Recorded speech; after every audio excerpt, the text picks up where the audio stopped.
Rock stars, let's take a look at what we can learn from the guitar solo for You Shook Me All Night Long by AC/DC.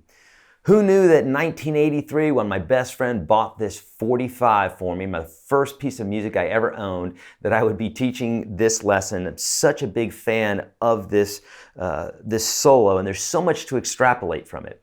So even though there's a slew of guys that probably teach this note for note here on YouTube, hey, I'm not going to be doing that today. I'm going to be showing you my interpretation of it, but more importantly, what I'm going to be doing is also showing you the theory of it and what's going on, what Angus was thinking theoretically.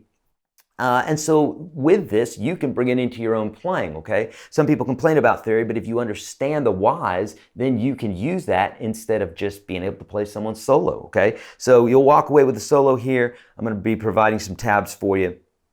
But I may stray from them because I've got my own interpretation here, but for the most part, 99% of it is going to be the same, okay? Here we go. So we're going to be starting off with, if you want to look at that, we're going to be starting off with the tab on measure 74, or 75. 75 and 76, okay? And it starts, this first part here is all minor pentatonic. And by the way, whenever you're doing an Angus Young bend, you want to give it kind of a frenetic shake. It's not a very smooth shake, it's frenetic, and that's what gave him his sound. Sounds amazing. So this starts off with this slow rise and this.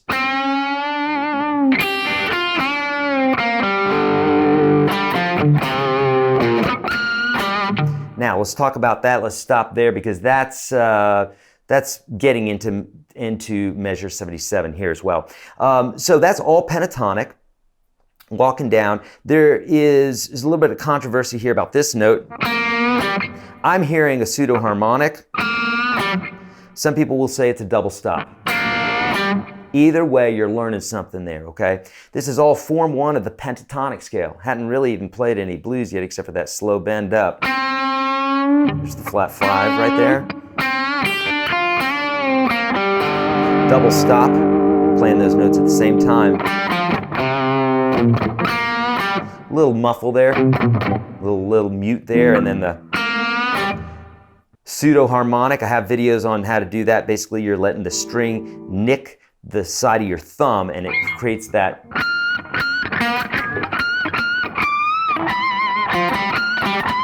Creates that type of sound, all right? So that's what we got there. All right, this next part is measures 79 and 80. And so he does this little slide up here.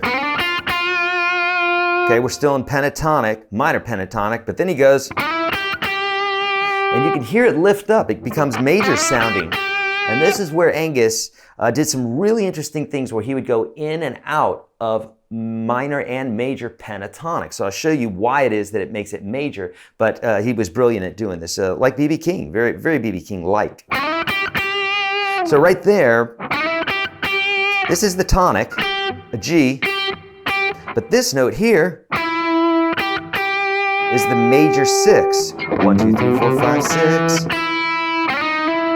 It's a 6, and so it's a major 6. Anytime we have the major third, the major 6, or the major 2 introduced to the pentatonic scale, all of a sudden we start getting that major blues sound, okay? So if you want to add this to your playing, bring in that major 6 like this, and it's going to sound great. And by the way, here he's in the, not in the solo at all, but he's here in the Albert King box. That's what we call that. And then he slides up into the B.B. King box. That's how B.B. would play it, right? All right, so now we're looking at measure 80, measure 81, right? And we've gone into the major blues here. He does this really cool, right? Bending up this note, hitting that one up the top, bringing it down. Very major blues sound. That's how we're going to finish that off. Then he's going to come up here and go. Now this is all minor pentatonic again. We got the position 1, pattern 1 of the G minor pentatonic, right? It's like one of the first scales we ever learned, right? And so we got this cool bend. Again, with that frenetic. This is all in the tabs here. Double stops again, all still minor pentatonic. You know, he's bending into the blues, but not playing anything other than the minor pentatonic here. Now, here's where we shift gears and we start getting major pentatonic again. So, you want to pay attention to this part. Everybody knows the minor pentatonic stuff. The major pentatonic rock players typically kind of miss out on because they're listening to a lot of heavy metal and stuff, and there's not a lot of major blues being played there. So, he does this really cool thing here, regular pentatonic bend, but then he drops it down a half step. So he goes.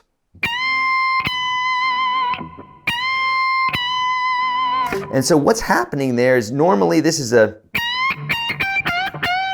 we're used to bending these a whole step, right? Well, what he does is he bends it a whole step and then he brings it down a half step,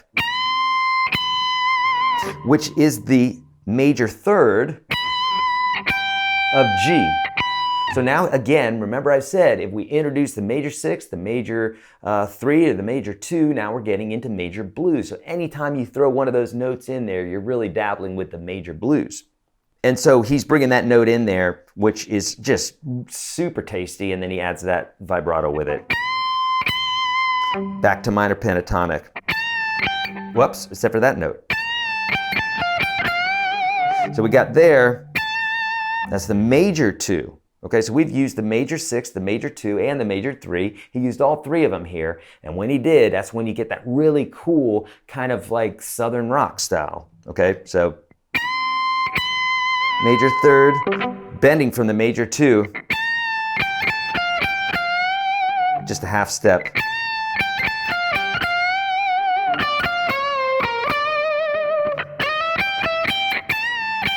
Refer to your tab for all that. That's all basic pentatonic, except for the ending there, right? So,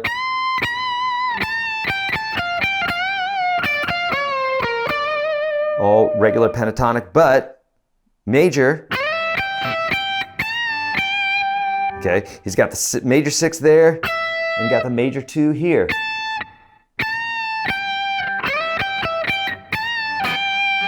There you go. So, if you just use that major 6, that major 3, that major 2, it's going to start sounding very nice and major bluesy, all right? Refer to the tabs here, my friends. I'm here to help you. Leave your comments below if there's any licks that you think that I played wrong, or if you've got your own interpretation of it, because man, everybody hears this stuff differently, so we're all just kind of shooting in the dark. Some people think you can just go to Ultimate Guitar and that Angus wrote that, and he didn't. Somebody sat down, somebody like me sat down and transcribed that, of course. So it's all open to interpretation. So leave those comments below, like and subscribe, do all that fun stuff. Hey, I've got a course here that will absolutely change your playing forever.